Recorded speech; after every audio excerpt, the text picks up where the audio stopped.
दरअसल Indore crime branch की team को मुखबिर से सूचना मिली थी कि सेक्टर की नरीमन सिटी कॉलोनी के एक घर में आईपीएल क्रिकेट मैच का ऑनलाइन सट्टा संचालित किया जा रहा है।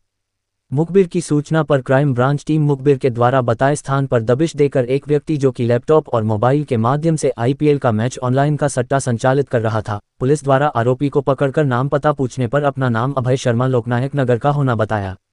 आरोपी से पूछताछ करने पर बताया कि आईपीएल क्रिकेट के मैच में सट्टा वेबसाइट https://zeeks.com के माध्यम आईडी पासवर्ड के माध्यम से संचालित कर लैपटॉप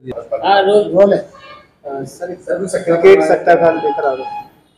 कल क्राइम ब्रांच में हमारी टीम को एक सूचना मिली थी कि आईपीएल जो खेला जा रहा है, जिसमें केकेआर और राजस्थान रॉयल्स के बीच में एक मैच था, उस पर हार जीत के दांव का एक सट्टा लगाया जा रहा है। इस सूचना पर हमारे क्राइम ब्रांच के एसीपी ललित सिकरवार अपनी टीम के साथ जब वहां पर पहुंचे तो उन्होंने पाया कि वहां पर सट्टे का गेम ऑनलाइन ये सभी टेलीफोन के माध्यम से ये सट्टा ले रहे थे, और ये भी पाया कि वहाँ पर एक लैपटॉप है जिसमें वो ये सारी चीज़ों को स्टोर कर रहे थे।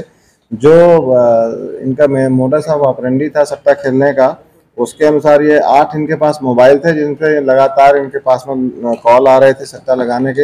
एक लैपटॉप था, एक एलईडी टीवी थे जिसमें मैच चल रहा था, एक पेन ड्राइव था जिसमें कि ऑफलाइन एक इनके पास में सॉफ्टवेयर था। उस ऑफलाइन सॉफ्टवेयर के माध्यम से ये जो भी इनके पास में कॉल आते थे और कॉल जाते थे और जो भी पैसा आता वो सब का रिकॉर्ड ये उस ऑफलाइन उसमें ऑफलाइन जो सॉफ्टवेयर था उसके माध्यम से रिकॉर्ड रखते थे।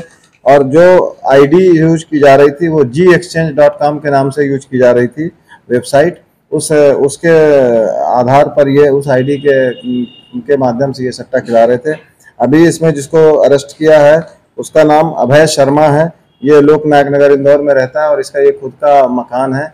इसमें अब और भी जो लोग इसमें लिप्त होंगे, इसमें अभी इससे पुलिस रिमांड लेकर इससे पूछताछ की जाएगी। इसमें खास बात यह है कि इसमें 112 बीएनएस के तहत भी इसमें केस रजिस्टर किया जा रहा है, जो एक ऑर्गेनाइज्ड क्राइम की धारा है। और चूंकि ये अभी जो प्रारंभिक पूछताछ है उसमें 1.5 से 2 साल से लगातार ये काम कर रहे थे, इसलिए इसके काफ़ी लंबे समय से कर रहे थे और इसलिए ऑर्गेनाइज्ड क्राइम के अंतर्गत इसमें और भी जो अपराधी होंगे उन सबको इसमें उठाया जाएगा।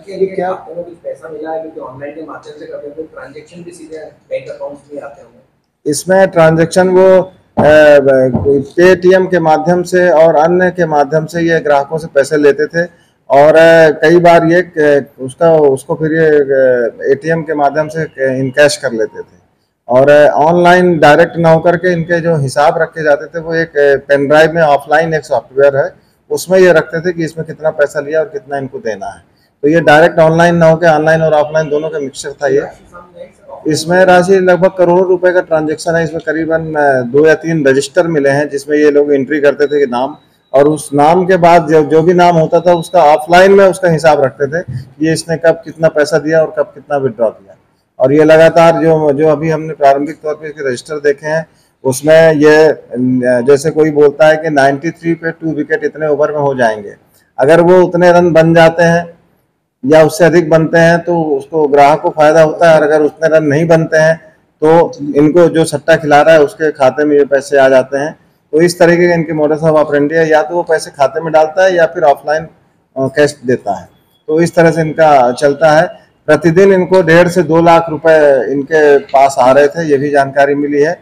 और जो लड़का मिला है वो 18,000 रुपये पर मंथ की सैलरी पर मिला है। अब इनके ऊपर और कौन कौन इन्वॉल्व है उन सब के संबंध में पुलिस रिमांड लेकर पूछताछ की जाएगी। क्या करते थे ये लड़का? तो अभी 10th तक पढ़ा है और ये बहुत एजुकेटेड नहीं है। अब इसके ऊपर जो भी लोग हैं इसी के परिवार के लोग हैं, 1-2 लोग, और वो जो घर है वो घर में कोई किराए से नहीं, इनका खुद का मकान है जिसपे ये सट्टा खिला रहा है। अभी इसमें आरोपी तो एक ही पकड़ा गया है, लेकिन इसमें 3-4 आरोपी अभी भी जो अभी प्रारंभिक पूछताछ में लग रहे हैं कि 3-4 आरोपी इसमें और हैं जिनको पूरे प्रॉपर इन्वेस्टिगेशन के उपरांत उठाया जाएगा। बाहर की भी लिंक वगैरह है?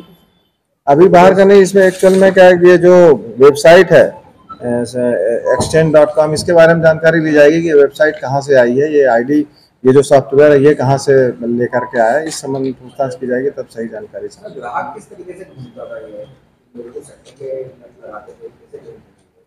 अब ये ग्राहक तो ये फोन उनके माध्यम से, चूंकि मैंने आपको बताया कि 1.5-2 साल से लगातार ये सट्टे का काम कर रहे थे, तो डेफिनेटली जो इनके पुराने ग्राहक रहे होंगे, हो सकता है उन्हीं को ये बार बार टच करते रहे होंगे। और अब इससे जो पुलिस रिमांड लेकर इस संबंध में और पूछताछ की जाएगी, क्योंकि ये कोई ऐसा रैकेट नहीं कि फेसबुक या उसके माध्यम से, ये लोकल इंदौर के ही रहने वाले हैं और ज़्यादातर इसमें जो सट्टा लगाने वाले हैं वो भी इंदौर के ही हैं, तो संभवतः ये एक दूसरे को जानने वाले लोग।